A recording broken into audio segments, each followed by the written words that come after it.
Hello लोगोफोर बड' जब enough' YouTube चेनेलाव बरायबाय आसा खालामो बयबो मोजां दङ। ITI कोर्स फैबाय लोगोफोर नोंथांमोना एप्लाइ खालामनो हासिगोन 2021-22 नोंथांमोना बेबायदि लानो हासिगोन कोर्सखौ। बेनिफ्राय ग्रेजुवेट आरो 12 पास 10 पास आरो 8 पास जादोंबाबो नोंथांमोना पोस्ट लाइ पोस्ट एप्लाइ खालामनो हायो हौवाफोर हिन्जावफोर गासैबो आरो बैसोआ 14 इयार्स जानाय लोगो लोगोनो एप्लाइ खालामनो हागोन मेक्सिमामसिम बेयाव लिरनाय गैया जायखिजाया 14 बोसोर जाबानो नोङो एप्लाइखौ खालामनो हागोन ITI खौ लानो हायो। दा बेबो जाबाय पोस्ट लाइ पोस्ट जेरै इलेक्ट्रिशियान फिटार थायो गोबां थायो नोंथांमोना नुलांबाय थागोन बेखायनो भिडिअखौ नायलांबाय थादो जायफ्रा इन्टारेस्टेड दङ नोंथांमोना ITI लानो अब्ला नोंथांमोना भिडिअखौ नायनानै गासैखौ बुजिदो आरो एप्लाइ स्टार्ट जाबाय आरो नोंथांमोना एप्लाइ खालामनाय भिडिअ लाना फैगोन। दा बिदिब्ला जों नायग्रोनोसै गोबाव खालामला अफिसियेल नटिफिकेसन जुदि नोंथाङा चेनेलाव दासिमबो साबस्क्राइब खालामाखैबा खालामना लादो बेबायदि गोदान आपडेटखौ मोनबाय थानो बेनो जाबाय बड' जब इनफ' इउटुब चेनेलाव। दायो लोगोफोर आं अफिसियेल वेबसाइटआव फैग्रोबाय नोंथांमोना फैनो हागोन ITIAssam.nic.in होनानै दा फैयोब्ला बेयावनो गासिबो प्रसेसखौ मोनजोबो दा नोंथांमोना एप्लाइ खालामबा नै बेयाव नोंथांमोना एडमिसन नटिसआव थुनो हागोन बा नोंथांमोना एप्लाइ खालामनो हागोन आरो बेयावनो गासैखौबो नायनो हायो। दायो आङो PDF फाइलखौ डाउनलड खालामखाबाय नालाय नोंथांमोना नायदो गोबाव खालामला गासैबो इम्पर्टेन्टखौल' होनोसै दा बेखायनो नोंथांमोना भिडिअखौ नायलांबाय था। दा बे जाबाय लोगोफोर अफिसियेल नटिफिकेसन आं गासैखौबो फरायला नोंथांमोननो गासैखौबो माने फरायनानै दिन्थिला अब्लाबो नोंथांमोननो एक्सप्लेन खालामसै। दा बे कर्सआ ITI लोगोफोर आसाम गभर्नमेन्टनिफ्राय दा बे सेसना 2021-22 आरो 23 माने कर्सआ बबेबा 1 इयार आरो बबेबा 2 इयार्स थायो थ' बेखायनो बे जाबाय आसाम गभर्नमेन्टनि NCBT एबा SCBT थ' नोंथांमोना बेयाव ट्रेडआव नोंथांमोना एप्लाइ खालामनो हागोन आरो खालामोबा नोंथांमोना कर्स लायोब्ला नोंथांमोना उनाव साख्रि मोनगोन एबा नोंथांमोना साख्रिनि थाखाय पस्ट फैयोब्ला एप्लाइखौ खालामनो हागोन आरो नोंथांमोना चान्स दङ गोबां चान्स दङ जायफ्रा ITI लानाय दङ जेरै रेलवे थ' नोंथांमोना बेफोराव मोननायनि चान्स दङ। स' बिदिब्ला बैसोआ 14 इयार्स जाथारनांगोन बिनि गाहायावबा जानाय नङा जायखिजाया 14 इयार्सनिफ्राय लानानै जायखिजाया 30, 40, 50, 60 गासैबो एप्लाइ खालामनो हागोन बेयाव मेनसन खालामाखै जे हानाय नङा होननानै। थ' बिदिब्ला एप्लाइ स्टार्ट जागासिनो दङ बिनिफ्राय नायदो नै लोगोफोर एप्लाइनि लास्ट डेटआ 14 सेप्तेम्बरसिम थागोन लोगोफोर बेयाव नुनो मोनदों 14 सेप्तेम्बरसिम बिनिफ्राय माखासे भेरिफिकेसन खालामनाय जागोन नोंथांमोननि डकुमेन्टसखौ एप्लाइ खालामनाय टाइमाव आपल'ड खालामनांगोन नालाय दा बे सोलिगोन 3 सेप्तेम्बरनिफ्रायनो सोलिगासिनो दङ आरो लोगोसे 15 सेप्तेम्बरसिम सोलिगोन नोंथांमोना बे टाइमाव खालामनांगौ। थ' बिनिफ्राय माखासे रेंक जेनेरेसन केन्डिडेटनि थाखाय लानाय जागोन आरो बेखौ नायगोन बिथांमोना रिभिउ खालामगोन बे जाबाय 21 सेप्तेम्बरनिफ्राय थ' बेबायदि सोलिबाय थागोन ओमफ्राय काउन्सिलिं जागोन आरो जुदि नोङो मेरिट लिस्टआव फैयोब्ला काउन्सिलिंआ नै फार्स्ट काउन्सिलिं दङ नोंथांमोना नुनो मोनदों 22 सेप्तेम्बर थ' बिदिनिफ्राय 26 सेप्तेम्बर बिदि दङ आरो थ' नोंथांमोना काउन्सिलिं 1, 2, 3 मोनलांबाय थागोन। दायो जोङो गाहायाव नायनोसै जों इम्पर्टेन्टखौ नायगोन मानोना गोबां माने बुंजोबोब्ला गोलाव जायो भिडिअआ आं इम्पर्टेन्टखौ होगोन बेयावथ' एग्जाम जाखाया नोंथांमोननि पार्सेन्टनि सायावनो मोनगोन जायफ्रा माने सेलेक्ट जायो मेरिट लिस्टआव। थ' बिनिफ्राय बेयाव जों रिजार्भेसनखौ नायनोसै जोंनि ट्राइबेलफ्रा बेसेबां रिजार्भेसन दङ नोंथांमोना नायदो पार्सेन्ट दङ दा जोंनि STफोरनि थाखायबो एबा जोंनि ट्राइबेलफोरनि थाखायबो मोजां पार्सेन्ट दङ रिजार्भेसना दा जों नायोब्ला STफोराव नायनो हागोन 3 नाम्बाराव दा बेयाव दङ 23% दङ लोगोफोर रिजार्भेसना जायफोर नोंथांमोना एप्लाइ खालामनो गोसो दङ खालामना लादो गोबां बेनिफिट्स दङ उनावहाय फिउचाराव जायफ्रा ITI लानाय दङ नोंथांमोना मिथिखागौ। दा बेनिफ्राय फिजिकेलि हेन्डिकेपनि थाखायबो दङ नाम्बार 6आव 4% दङ आरो जोंनि ट्राइबेलनि थाखाय दा नोंथांमोना बेयाव नुनो मोनदों बेनिफ्राय आरो माखासे गोबां दङ थ' नोंथांमोना बेखौ नायदो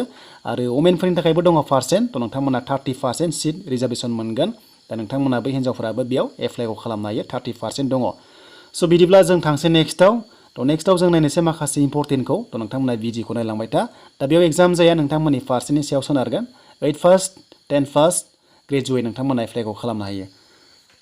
दानिया जों नायनोसै सिलेक्सन प्रसिडिउराव दा बेयाव एग्जाम जाया दै नोंथांमोननि एग्जाम लानाय नङा नोंथांमोनखौ माने एग्जाम लानाय नङा आरो जास्ट नोंथांमोननि एप्लाइ खालामनायनि डकुमेन्टस आपल'ड खालामनायखौ नायगोन नोंथांमोननि पार्सेन्टखौ दा बेखायनो जायफ्रा पार्सेन्टआ मोजां दङ नोंथांमोना चान्स दङ आरो दा बिनि थाखायनो नोंथांमोननि माखासे पार्सेन्टखौ नायनाय जागोन दा बेयाव मेरिट बेसिस थागोन आरो नोंथांमोना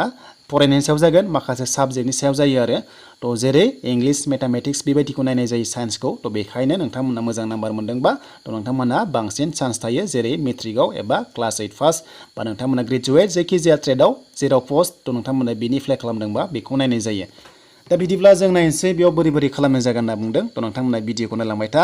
दा बेयाव बुंनाय दङ आरो माखासे मेट्रिकनि थ' जायफ्रा माने मेट्रिक ट्रेडआव नोंथांमोना एप्लाइ खालामगोन क्लास 10नियाव अब्ला नोंथांमोननि जेरै साइन्स मेथामेटिक्स बेफोरखौ नायनाय जागोन आरो पार्सेन्टआ समान बा आरो सिस्टेमाव लांनाय जागोन होनना बुंदों ITIआ माने गावसोर एप्लाइ खालामनायखौ माने भेरिफिकेसन खालामनानै नोंथांमोननि मेरिट लिस्टखौ हगारगोन जायफ्रा माने पार्सेन्टआ समान जायो अब्ला ITIआ गावसोरनि सिस्टेमाव लांगोन होनना बुंदों थ' बेखायनो नोंथांमोना सिटखौ मोननायनि चान्स दङ।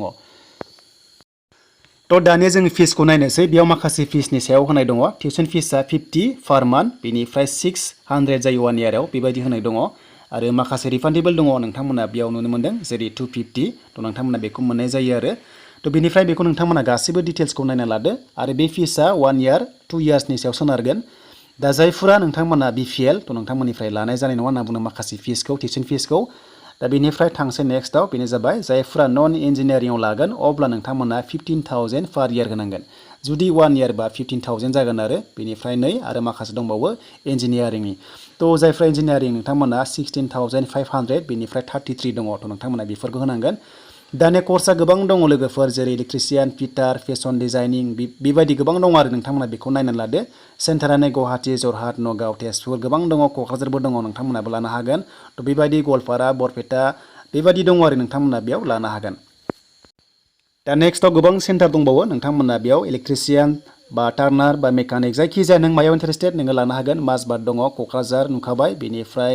धेमाजि दङ गोबां दङ आरो नोंथांमोना बेयाव लानो हागोन बेनिफ्राय बङाइगाव दङ दिफु दङ तो नोंथांमोना जायखिजाया लानो हागोन बेखौ सेलेक्ट खालामदो दा बेनिफ्राय जों थांसै माखासे डिटेल्सआव तो नोंथांमोना बेखौ मिथिखाबाय बेनिफ्राय पिडिएफ फाइलखौबो डाउनलड खालामनानै लाबानो जाबाय दा नै कर्सआ दङ 1 इयाराव मा गोलैगोन नायना ला दा बेयाव दङ जेरै स्टेनोग्राफार दङ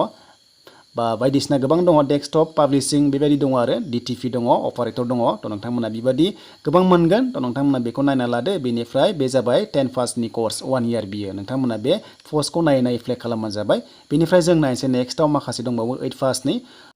दा बिदिब्ला 6 मान्थ्सनि दङ लोगोफोर दा 3 नाम्बाराव नायदो नोंथांमोना बिएलटिटि नुदों बड' लेंगुवेज दा बेबायदि बेनिफ्राय 6 मान्थ्स दा बे जाबाय अनलि 1 सेमिस्टार दा बे जाबाय 10 पास जानांगोन नोंथांमोना बेखौ लानोबा 10 पास जानांगोन दा नोंथांमोना 6 मान्थ्स कर्स लानो हागोन आरो बेयाव तो नोंथांमोना स्पेशल कर्स लानो हागोन आरो नोंथांमोना फिउचाराव जोबोर मोजां स्कप मोनगोन तो बेनिफ्राय जों नायनोसै दानिया क्लास 8 पासनिखौ दा जों क्लास 8 पासनिखौ नायोब्ला जों बेयाव मोनगोन तो नोंथांमोना भिडिअखौ नायलांबाय था दा नै क्लास 8 पासआ जाबाय 9 10 आव वायरमेन दङ वेल्डार दङ प्लाम्बार दङ गोबां दङ ड्रेस मेकिं दा जायखिजाया नोंथांमोना कर्सआ 2 इयार्स आरो 1 इयार बबेखौ लाबानो जाबाय बेनिफ्राय क्लास 8 पास जाबानो बेयाव नोंथांमोना लानो हागोन स' बिदिब्ला जोबनायाव फैबाय लोगोफोर नोंथांमोना पिडिएफ फाइलखौ डाउनलड खालामनानै गासिबो डिटेल्सखौ नायबानो जाबाय तो बेनिसिम लोगोफोर ITI नि आसाम गभर्नमेन्टनि नोंथांमोना एप्लाइ खालामदो एप्लाइ सोलिगासिनो दङ आरो एग्जाम जाया नोंथांमोननि फरायनायनि पारसेन्टआव जागोन तो नोंथांमोना एप्लाइ खालाम